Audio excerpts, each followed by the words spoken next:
I got so much motherfucking design on right now. Break it down, bring it back, make it clap. I got 3 old thoughts, new block, where that thing. Bitches on my line, and you know. Assalamualaikum warahmatullahi wabarakatuh. Di sini saya akan sedikit menjelaskan mengenai supervisi pendidikan di era 4.0.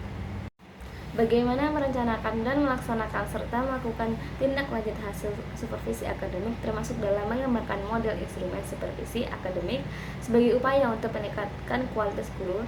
Maka penulis sebagai pengawas madrasah dalam melaksanakan tugasnya melakukan terobosan dengan model supervisi pembelajaran era 4.0, model lesson study, yakni supervisi dengan menggunakan jaringan internet atau dikerjakan secara online seperti Google Form, Google Drive, dan YouTube. Dalam penilaiannya dengan menggunakan instrumen pengamatan dan lesson study sebagai upaya pembinaannya, pemecahan masalah secara progresif, pemahaman yang mendalam terhadap praktik dan pengembangan teori tindakan secara spesifik, dan peningkatan komunitas yang dikenal tindakan. Maka sekolah dihadapkan pada permasalahan, yakni bagaimana peningkatan double profesionalisme melalui supervisi pembelajaran era 4.0 dengan model lesson study di wilayah binaan kabupaten tahun pelajaran 2019 atau 2020. Penelitian ini bertujuan untuk meningkatkan profesionalisme guru dalam pengelolaan dan proses pembelajaran bahasa Inggris, serta meningkatkan profesionalisme pengawas dalam melaksanakan supervisi, sehingga hasil supervisi mendapatkan korelasi yang signifikan yang dilakukan dengan cara lesson study, serta yang dapat memotivasi para guru agar mau dan mampu melaksanakan peningkatan kualitas pembelajaran di kelas tanpa merasa sebagai beban yang berat dan sesuatu yang menakutkan. Pengawas madrasah selaku pembimbing akan meningkatkan kemampuannya dalam melaksanakan supervisi dan pembinaan kepada guru, serta bagaimana madrasah dan guru sebagai sasaran penelitian termotivasi untuk mengembangkan inovasi dalam peningkatan proses pembelajaran.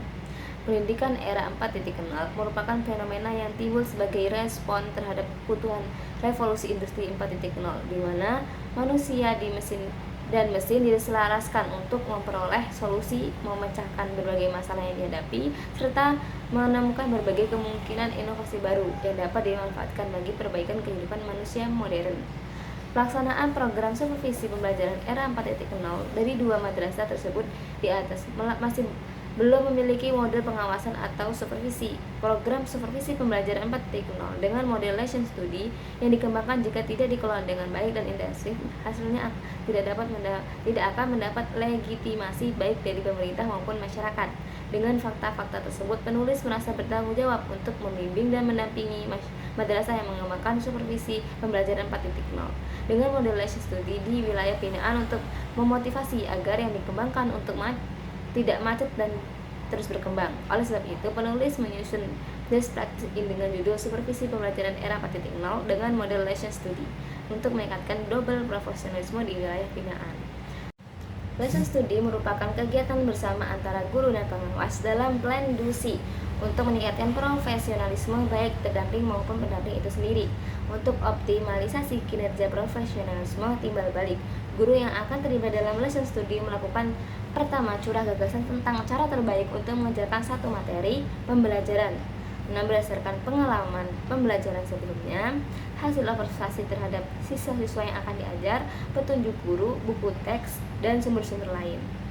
Kedua, pengamatan pembelajaran.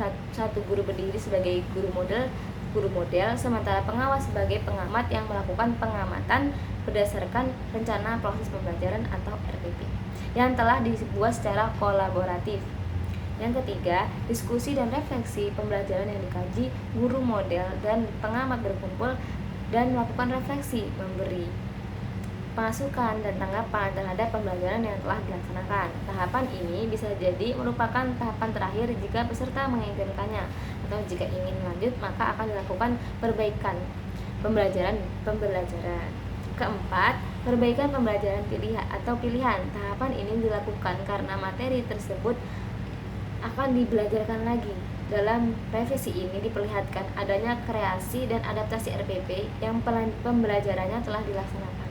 Yang kelima, pembelajaran materi yang sama berdasarkan RPP baru. Pembelajaran ini biasanya dilaksanakan dengan rombel yang berbeda, sehingga ini terjadi pengulangan materi.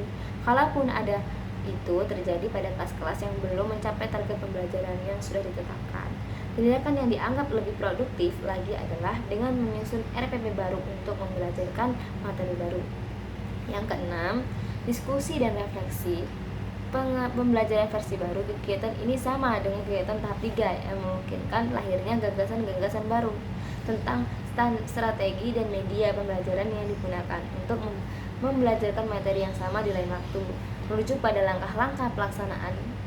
Bila dilaksanakan dengan sungguh-sungguh, lesson study akan mendukung peningkatan learning outcome maupun kompetensi profesional.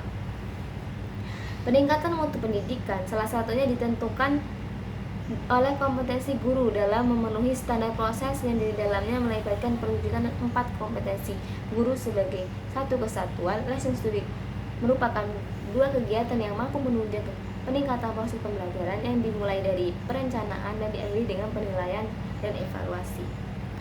Melalui kegiatan ini, peserta mampu menyusun RPP sesuai dengan ketentuan standar proses, memahami dan mengimplementasi pembelajaran kontekstual, menciptakan aktivitas pembelajaran yang bervariasi dalam pembelajaran berbasis teks, memilih dan mengembangkan media pembelajaran dengan tepat, mengembangkan dan menyampaikan materi pembelajaran, memahami dan mengimplementasi pembelajaran berbasis teks, menyusun instrumen dan menyelenggarakan penilaian dan evaluasi, melaksanakan pembelajaran reflektif, meningkatkan kesiapan mengajar, dan merencanakan PTK. Sedangkan pelaksanaan supervisi dilakukan melalui Google Form, baik file hasil simulasi dan laporan penilaian supervisi, dan pelaksanaan plan dusi di-upload di YouTube. Yang hal ini akan memberikan motivasi dan menghilangkan perasaan sebagai beban yang berat dan sesuatu yang menakutkan. Sekian dari saya. Apabila ada kesalahan dalam berbicara, saya mohon maaf, dan kepada Allah saya mohon ampun. Wabillahi taufiq wal hidayah. Wassalamualaikum warahmatullahi wabarakatuh.